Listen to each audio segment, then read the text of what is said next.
Hello दोस्तों, कैसे हैं आप लोग? ठीक हैं? आज जो हमारी वीडियो है इसके अंदर हम कंसीलिएशन को डिस्कस करेंगे।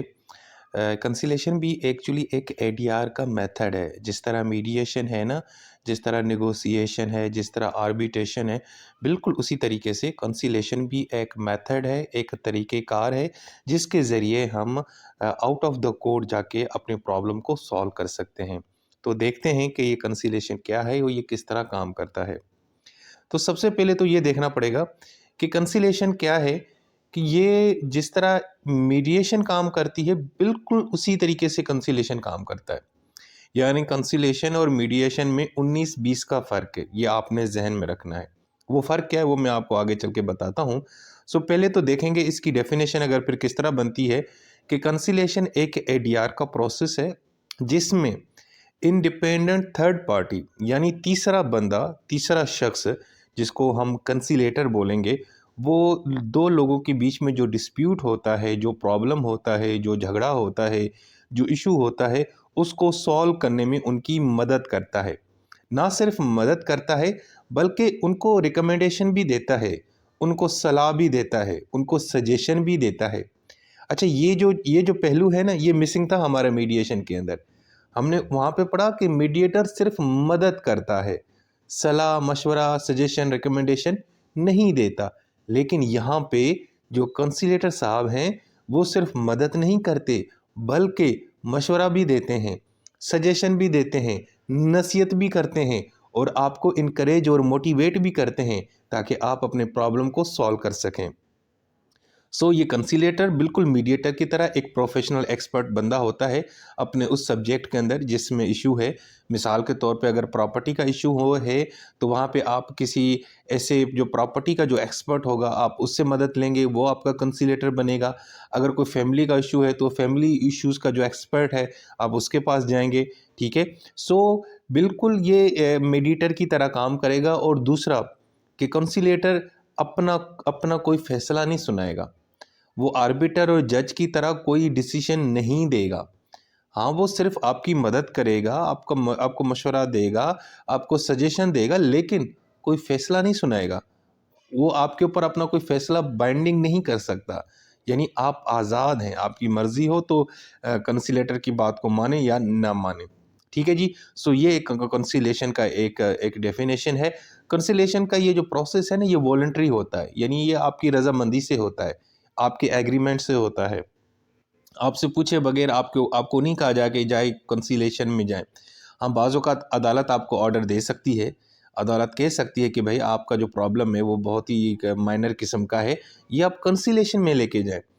ठीक है? या ये भी हो सकता है कि आपने अगर कोई कॉन्ट्रैक्ट किया था और कॉन्ट्रैक्ट में लिखा था कि अगर फ्यूचर में कोई डिस्प्यूट होगा तो हम उसको कंसीलिएशन के ज़रिए हल करेंगे, तो तब आप कंसीलिएशन में जाएँगे।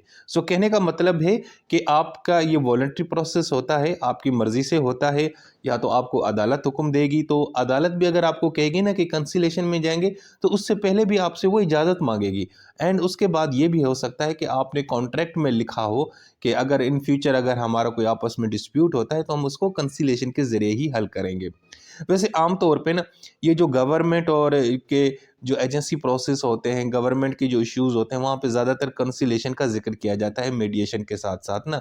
तो ये ज़्यादातर इन इन ऑप्शंस को ये लोग इस्तेमाल करते हैं। अब हम देखेंगे कि कंसीलेटर का क्या मतलब है। बिल्कुल इसी तरीके से जिस तरह एक मीडिएटर का काम होता है कि 2 पार्टीज़ के बीच में जो डिस्प्यूट होता है, उनकी मदद करता है, उनकी हेल्प आउट करता है, उनको समझाता है। तो इसी तरीके से कंसीलेटर का यहाँ पे काम है। लेकिन यहाँ पे कंसीलेटर का काम थोड़ा-सा एक्टिव है। एज़ कम्पेयर टू मीडिएटर, ये ज़रा थोड़ा ज़्यादा जो है ना अपना होशियारी दिखाता है। ये सिर्फ़ मदद नहीं करता, बल्कि एक्चुअली ये प्रपोज़ल भी देता है कि यार इसका ये हल हो सकता है, सॉल्यूशन बताएगा, रिकमेंडेशन देगा। ठीक है? यानी कि जो मीडिएटर का काम है ना, वो तो सिर्फ़ मदद करना होता है। बस वो बिठाता है 2 टेबल के ऊपर और लोगों को कहता है कि जी बातचीत करें। लेकिन ये सिर्फ़ बातचीत के अलावा उन लोगों को समझाता भी है कि यार इसका ये हल निकल सकता है आपकी प्रॉब्लम का। ठीक है? तो ये वाला जो पहलू है ना, ये बड़ा अहम है। ये आपको मीडिएशन के अंदर नज़र नहीं आया था, यहाँ पे नज़र आएगा। सो मीडिएशन और कंसिलिएशन तकरीबन 90% एक जैसे हैं, बस ये थोड़ा-सा माइनर सा डिफरेंस होता है इसके अंदर। सो अगर आप मीडिएशन को कवर कर लें तो ऑटोमेटिकली आपका कंसिलिएशन भी कवर हो जाएगा। आपने वही हेडिंग, सब हेडिंग यहाँ इस्तेमाल कर सकते हैं, लेकिन यहाँ जब डिफरेंस आएगा तो ये चीज़ आपने ज़रूर मेंशन करनी है कि कंसिलिएटर सिर्फ फैसिलिटेट नहीं करता बल्कि सजेशन और रिकमेंडेशन भी देता है, लेकिन मीडिएटर सिर्फ और सिर्फ फैसिलिटेट करता है कम्युनिकेशन के प्रोसेस को। अच्छा जी, अब यहाँ पे देखें कि कंसिलेटर का जो किरदार है वो बिल्कुल मीडिएटर की तरीके से है, लेकिन हाँ थोड़ा सा डिफरेंस है वो ये, एक तो ये स्पेशलिस्ट, इसके पास नॉलेज होनी चाहिए और ये लीगल इन्फॉर्मेशन भी देता है और ये सजेस्ट देता है और आपको अपनी एक्सपर्ट एडवाइस भी देता है। हाँ जी, आपको नसीहतें करता है, समझाता है आपको। उधर मीडिएटर का ये काम नहीं होता, वो तो बेचारा बस बीच में एक पुल का काम कर रहा होता है कि आपकी दोस्ती करवा रहा होता है और आपको एक टेबल पे लेके आता है कि जी आप बैठें बातचीत करें, और वो खुद बेचारा निकल जाता है बीच में से। लेकिन यहाँ पे ये नहीं है, यहाँ पे भाई साहब ने ये आपके ना अब्बू और दादा अबू बन के बैठ जाएंगे। सिर्फ बात नहीं करवाएंगे आप लोगों की आपस में दोनों पार्टीज की, बल्कि आपको एक्सपर्ट एडवाइस भी देंगे कि भाई क्या ऑप्शन है, क्या सोल्यूशन निकल सकता है। और इसके अलावा आपको इनकरेज करेगा, आपको मोटिवेट करेगा कि जी यार कोई एग्रीमेंट करो, कोई सुलह करो, इस प्रॉब्लम का कोई हल निकालो। ठीक है। हाँ, कुछ ऐसे काम हैं जो कंसिलेटर नहीं कर सकता। नंबर 1, एक तो वो किसी की साइड नहीं लेगा भाईजान, न्यूट्रल रहेगा और वो अपना कोई फैसला नहीं सुनाएगा आपको। हाँ, आपको मशवरा ज़रूर देगा, आपको आपके ऊपर असरअंदाज ज़रूर होगा, आपको कन्विंस ज़रूर करेगा, लेकिन कोई फैसला नहीं सुनाएगा। दूसरा कि ये भी आपको बताएगा कि आपको क्या फ़ैसला करना चाहिए, इसके अलावा लेकिन ये कोई डिसाइड नहीं करेगा कि भाई तुम गलत हो, तुम सही हो, तुम्हारी यहाँ पे गलती है, ये इसका कोई काम नहीं है। और दूसरा ये कि काउंसलिंग वगैरह भी नहीं देनी, सिर्फ आपको मशवरा देगा, एक्सपर्ट्स ओपिनियन अपना देगा और इनकरेज करेगा। तो अब हमें अगर फीचर्स देखते हैं कंसिलिएशन के, तो 99% सेम ही हैं जो हमने मीडिएशन के अंदर पढ़े थे। मिसाल के तौर पे यहाँ पे भी न्यूट्रल थर्ड पार्टी होती है, मीडिएशन की तरह कंसिलिएशन में भी एक न्यूट्रल थर्ड पार्टी होती है जो फैसिलिटेट करता है कम्युनिकेशन प्रोसेस को और साथ में सजेशन देता है, रिकमेंडेशन देता है। लेकिन ये बिल्कुल अपना कोई फैसला नहीं सुनाता, बल्कि दोनों पार्टीज़ को की मदद करता है ताकि वो अपने किसी एग्रीमेंट पे या किसी सेटलमेंट पे पहुँचे। इसके अलावा ये वॉलंटरी प्रोसेस होता है दोस्तों, यानी कि ये आपकी मर्ज़ी से ही सारा प्रोसेस होता है, ज़ोर ज़बरदस्ती नहीं होता, आप विथड्रॉ भी कर सकते हो। तीसरा, ये इनफॉर्मल प्रोसेस होता है। बिल्कुल जी, ये एक इनफॉर्मल है, फ्लेक्सिबल है, ये कोई अदालती कार्रवाई या लिटिगेशन थोड़ी है और ना ही कोई स्ट्रिक्ट इसके रूल्स हैं, बड़ी ईज़ी है और पार्टीज़ के मुताबिक, प्रॉब्लम के मुताबिक आप अपने रूल्स को चेंज भी कर सकते हैं। और इसके अलावा ये कॉन्फिडेंशियल प्रोसेस है, ये यानी कि प्राइवेसी में रखा जाएगा, किसी को नहीं बताया जाएगा। और इसके अंदर और कंसिलिएशन प्रोसेस के अंदर जो चीज़ें होती हैं ना, तो वो जो प्रोसीडिंग होती है वो आप किसी अदालत में पेश भी नहीं कर सकते, यानी कि अदालत में ये एडमिशेबल नहीं है। ठीक है जी। और दूसरा ये कि इनकरेज किया जाता है कि यार फ्री होके कैंडिड कन्वर्सेशन करें, दोस्ती के माहौल में फ्री होके बात करें, क्या इशू है, यानी कोई फॉर्मेलिटी रखी नहीं जाती। इसके अलावा सबसे ज़्यादा जो अहम फीचर है नॉन नॉन बाइंडिंग, यानी कंसिलेशन का जो आउटकम है ना, जो भी होगा वो आपके ऊपर नॉन बाइंडिंग होगा। कंसिलेटर कोई इम्पोज नहीं करेगा सोल्यूशन पार्टीज के ऊपर, बल्कि assist them in reaching a mutually acceptable agreement, यानी उन दोनों की मदद करेगा कि यार तुम लोग किसी सेटलमेंट के ऊपर पहुंचो, किसी माहदे के ऊपर पहुंचो, किसी एग्रीमेंट के ऊपर पहुंचो। और पार्टीज जो है ना, वो उनके पास ये कोई फ़र्ज़ नहीं है कि वो उसके रिकमेंडेशन के ऊपर अमल करें। तो ये इसके हैं फीचर्स। अब हम देखेंगे रोल्स एंड रिस्पॉन्सिबिलिटी ऑफ कंसिलेटर। कंसिलेटर के क्या काम है? सबसे पहले तो वो दोनों पार्टी से अलग अलग मीटिंग करेगा ताकि जब ये आपस में तीन बैठेंगे तो वो किस तरह मामला चले। इसके अलावा डॉक्यूमेंट्स रिव्यू करेगा, दोनों पार्टी से ना इंफॉर्मेशन कलेक्ट करेगा। इसके अलावा न्यूट्रल पोजीशन बेटा वो इख्तियार करेगा अपनी मीटिंग के अंदर, ताकि दोनों पार्टीज़ को बराबर का मौका देगा, यानी एक की साइड ज़्यादा नहीं लेगा कि एक को कम सुने दूसरे को ज़्यादा बोलने की इजाज़त दे, ऐसा कुछ नहीं होगा। और दूसरा ये कि दोनों पार्टीज़ को इनकरेज करेगा, अलो करेगा कि यार कोई निकालो हल इसका। और दूसरा ये कि पार्टीज़ के साथ हमेशा कोऑपरेट करेगा, रेडी रहेगा। और इसके अलावा अगर विटनेसेस हैं तो उनसे मुलाकात करेगा, दूसरे लोगों से मुलाकात करेगा, उनसे स्टेटमेंट लेगा, उनसे इन्फॉर्मेशन लेगा, ताकि जो इन लोगों के बीच में जो डिस्प्यूट है उसको वो ये समझ सके और उसका कोई ना कोई हल निकले। और इसके अलावा जो आखिर में अगर उनकी आपस में कोई एग्रीमेंट हो जाता है, सेटलमेंट हो जाती है, तो उसके जो एग्रीमेंट के या सेटलमेंट के जो डॉक्यूमेंट्स हैं वो ये तैयार करेगा, ठीक है। और उसके अलावा जितनी भी चीज़ें होती हैं ना पार्टीज़ के बीच में या प्रोसीडिंग के बीच में, जो भी मामला थे ये बातें वगैरह, वो सारे के सारी वो कॉन्फिडेंशियल रखेगा, वो किसी को नहीं बताएगा। ना उनकी पर्सनल इन्फॉर्मेशन किसी को बताएगा, ना डिटेल बताएगा इनका क्या प्रॉब्लम है। ये नहीं है कि अभी ये कंसिलेटर साहब दो लोगों की आपस में प्रॉब्लम को हल करवा के बाहर जाके दुनिया को बताता फिरे कि जी इन लोगों का ये इशू था। तो भाई ये ऐसे नहीं करना, ये इसकी रिस्पॉन्सिबिलिटी है। अच्छा जी, अब हम देखते हैं कि कंटेम्परेरी जो मीडिएशन और कंसिलेशन इस वक्त दुनिया भर में चल रही है ना, पाकिस्तान के अंदर, भारत के अंदर, बांग्लादेश के अंदर, तो इसके सोर्सेज क्या हैं? तो पहला जो सोर्स है ना बच्चे, वो तो है ट्रेडिशनल मीडिएशन प्रैक्टिस। देखें, इंडो पाक सब कॉन्टिनेंट बड़े सगीर के अंदर, पाकिस्तान में, भारत में, ये मीडिएशन कंसिलेशन तो सदियों पुरानी चल रही है यहाँ पे। पंचायत की सूरत में, जिरगे की सूरत में, तो ये तो बहुत ही हमारे यहाँ चल रही है। तो पहला जो बुनियादी सोर्स है मीडिएशन कंसिलेशन का, ये कहाँ से हमें ये चीज़ मिली है? हम भाई प्राउडली कह सकते हैं भाई ये तो हमारे कल्चर का हिस्सा है, ये तो हमारा इंडस सिविलाइजेशन का हिस्सा है, ठीक है ना। ये तो हमारे सिंधु नदी का एक कल्चर है कि यहाँ पे हमेशा जो है ना मीडिएशन के ज़रिए और कंसिलेशन के ज़रिए, जिसको पुराने ज़माने में जिरगा पंचायत सिस्टम कहा जाता है, बैठक कहा जाता है, ये वहाँ पे हमारे प्रॉब्लम सॉल्व होते हैं। तो एक तो ये सोर्स है। दूसरा सोर्स है लीगल फ्रेमवर्क। अब वक्त के साथ लोगों ने इन्हीं मीडिएशन और कंसिलेशन को उनके ऊपर कानून साजी कर ली है, उनके ऊपर कवानीन बनाना शुरू कर दिए हैं। भारत में बड़े कवानीन बन चुके हैं मीडिएशन कंसिलेशन के हवाले से। पाकिस्तान में, ठीक है ना, अब तो चारों सूबों में बन चुके हैं। 2019 पंजाब एडीआर एक्ट है, 2017 का एडीआर एक्ट है, वहाँ पे मीडिएशन कंसिलेशन का जिक्र मौजूद है। इसके अलावा जो कंटेम्परेरी जो मीडिएशन है ना, उसमें तो फिर मज़ीद जो है ना कन्फ्लिक्ट रिज़ोल्यूशन की थ्योरीज़ का भी इस्तेमाल किया जाता है कि एक कन्फ्लिक्ट है उसको किस तरह रिज़ॉल्व करना है, उसमें कौन सी थ्योरी अप्लाई करनी है।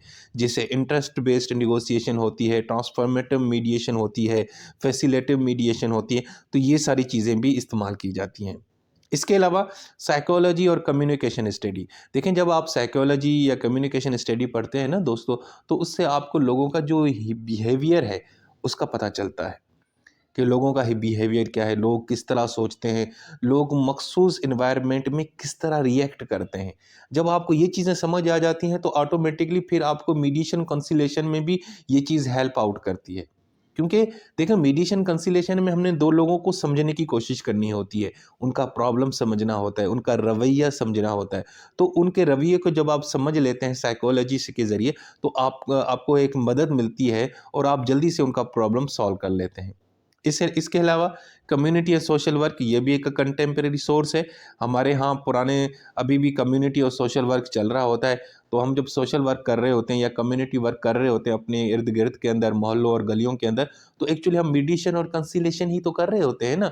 लोगों के प्रॉब्लम्स की सॉल्व कर रहे होते हैं, उनकी हेल्प करते हैं, उनकी मदद करते हैं। ये क्या तरीक़ेकार है? यही कंसिलेशन और मीडिएशन तो है दोस्तों, और क्या है। इसके अलावा कॉर्पोरेट और ऑर्गेनाइजेशनल मीडिएशन, बड़ी-बड़ी ऑर्गेनाइजेशंस के अंदर भी मीडिएशन होती है। कॉर्पोरेट सेक्टर्स हैं बड़े-बड़े, वहाँ पे ये मीडिएशन होती है, ठीक है ना। ये बड़ी जो मल्टीनेशनल कंपनीज़ हैं ना दोस्तों, ये अदालतों में नहीं जाते।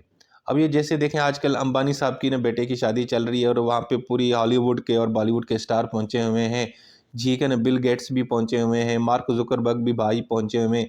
अब ये जिनकी इनकी बड़ी-बड़ी कंपनीज़ हैं, माइक्रोसॉफ्ट है, मेटावर्स है, फेसबुक है, ये वगैरह, तो भाई ये अदालतों में धक्के नहीं खाते। इनके अंदर ही ऑर्गेनाइज़ेशन के अंदर मीडिएशन सेंटर्स बने होते हैं। अगर उनके एम्प्लॉइज़ के बीच में कोई डिस्प्यूट होता है तो ये उसको वहीं पे हल कर लेते हैं। इसी तरीके से इंटरनेशनल डिप्लोमेसी है, वहाँ पे मीडिएशन कंसिलेशन बड़ी इस्तेमाल होती है। इंटरनेशनल डिप्लोमेसी में जब आप दो मुख्तलिफ कंट्रीज़ आपस में बातचीत करते हैं, तो ज़ाहिर बात है कोई एग्रीमेंट होती हैं, कोई ट्रीटीज़ होती हैं, तो वहाँ भी ये कम्युनिकेशन इसके लिए इस्तेमाल होती हैं। और अक्सर जो कंट्रीज़ हैं ना, वो अदालतों में धक्के नहीं खाते, बल्कि वो मिल बैठ के नेगोशिएशन करते हैं, मीडिएशन करते हैं, किसी तीसरे मुल्क की मदद से कंसिलेशन और मीडिएशन और मीडिएटर बन के अपने प्रॉब्लम को सॉल्व करते हैं। इसके अलावा टेक्नोलॉजी ऑनलाइन प्लेटफॉर्म, अब टेक्नोलॉजी और ऑनलाइन प्लेटफॉर्म के ज़रिए भी मीडिएशन अब मौजूद है।